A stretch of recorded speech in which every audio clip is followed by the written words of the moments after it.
KOZ family, this is your KOZ Raw for this week. I'm TJ Graney and just finishing up some God time and uh, got Hinge here taking our little God stroll, run, walk. But I was thinking about something that going into the new year. Okay, I don't want to just keep talking about going into the new year, but when you wake up, do you feel passionate about something? Do you feel passionate about the ministry opportunities that you have? Do you feel passionate about your day, what you have coming up? Do you feel passionate about what God's doing in your life? That is a really big question and something um, that I long for. I want to wake up going, all right, let's do it again. Let's do another one. And honestly, I don't always feel that way. Really, I'm 66. Sometimes I let that speak over me when you don't let those things speak over you.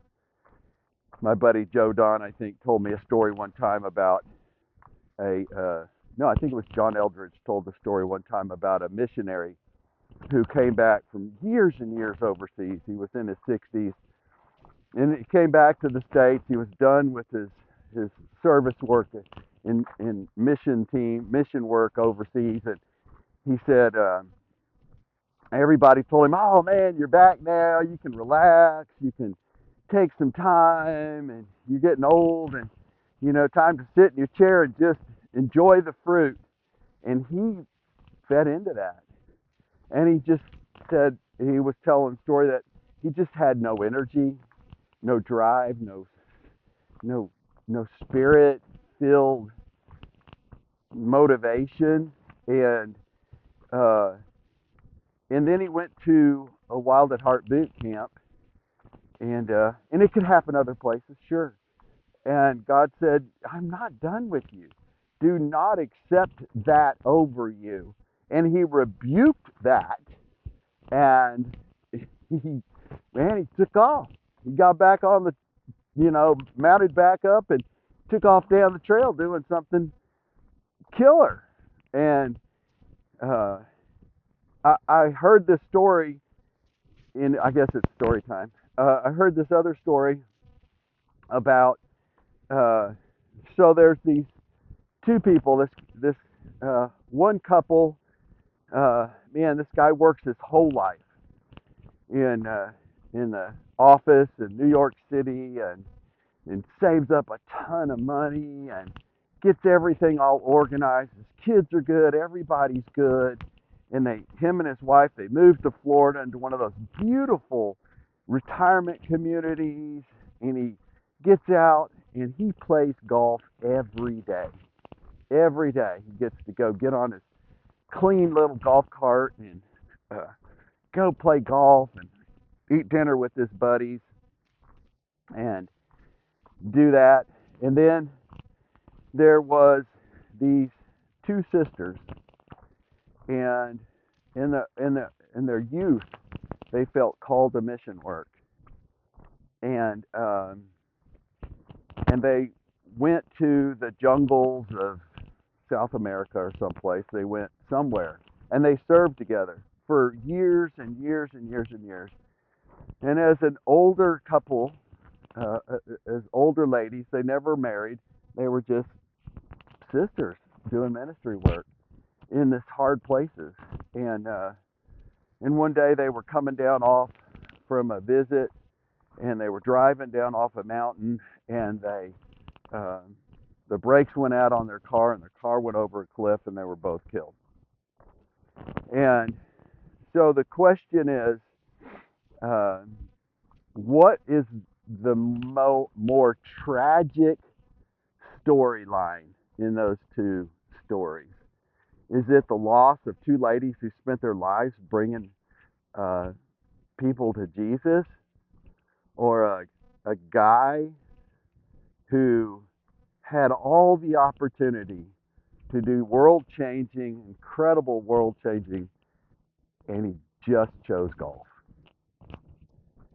Um, I just want to make sure that you recognize the calling that we have and what it is that we're supposed to be doing in this world. If we raised our hands and we said, I believe in Jesus, I'm a Christian. Well, you just can't sit there. Maybe it's youth ministry. Maybe you've got to work in the children's department at your church. I don't know. Man, they desperately need men to work in the youth department. Go look in your uh, children's department at your church this Sunday. Go look around. See how many men are volunteering. If you got a lot of men there, you probably got a pretty good church. If it's all women, something needs to change. You get after it. Be a part of that change. Um, I am excited about what God's doing in KOZ, but I can tell you that it's not every day. There's days I get up, I ache. There's days I got doctor's appointments.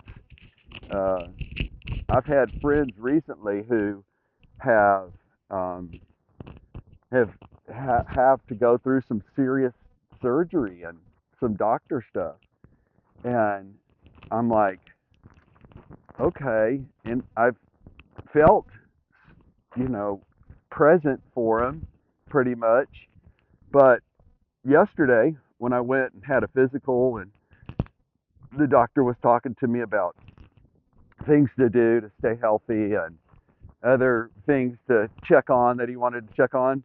I'm fine, uh, but I had this a moment, and it was a pretty emotional moment when I went back out to my truck and I thought, man, my buddies are really dealing with some stuff. They're having to go to all these doctors and hospitals and plan surgery, and their normal routines are going to be just jacked up. I mean, they won't have their. One of them's my running buddy, Dave. He's not going to be able to run for a while because he's having some procedures. And I just, man, I just had this emotional moment that I'm not always connecting with what's going on around me, and we get comfortable. In as Americans, we get so darn comfortable, and just this incredible lifestyle that we have.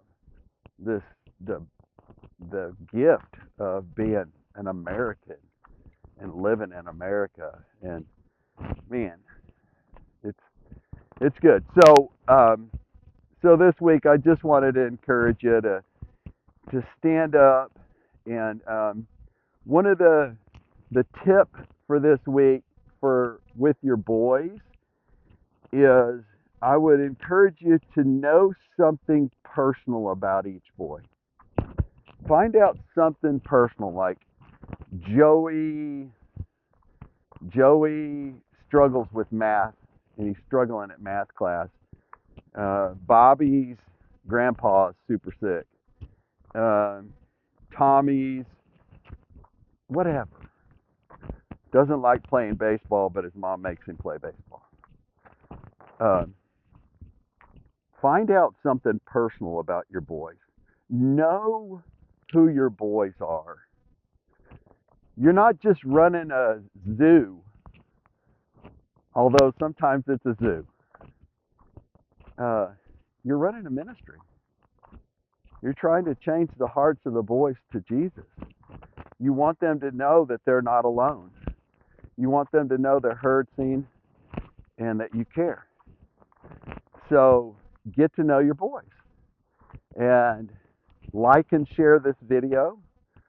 Every HTL ought to be keeping up with the videos and what's going on in KOZ. We love you guys. We've got some new merch coming in the store. Pay attention to that.